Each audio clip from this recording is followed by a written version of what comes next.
ulah sieun kumargi Gusti teh anu mimpin dina satiap kahirupan urang-urang sadaya.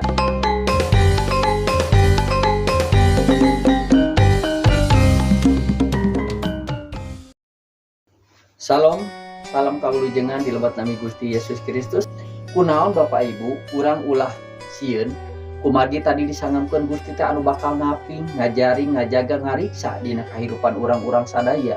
Dina mayunan masalah sareng persoalan anu dipayunan ku urang sadaya, urang ulah gimbir, urang ulah sieun sanaos urang nyorang jalan anu pikasieun. Namun tadi nyangemkeun pamazmur kaeng urang sadaya, Gusti anu bakal nyarengan sanaos dina jalan anu poek, Gusti bakal maparing caang kangge urang-urang sadaya. Kumargi kitu Bapak Ibu abi umajak urang kadah teras nyalindung ka Gusti.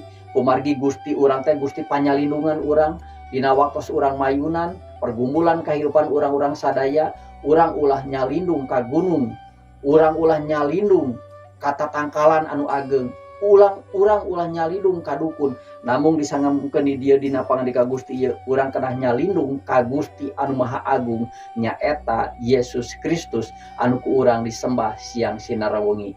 Hayu Bapak Ibu abi umajak urang sami-sami sasarengan nulad kana pangandika Gusti ieu urang ngaharepkeun ka Gusti, urang ulah ngaharep ka jalmi. Kumargi upami urang ngaharep ka jalmi urang bakal kecewa, namun upami urang ngaharep ka Gusti, Gusti anu bakal maparin panyalindungan kangge urang-urang sadaya.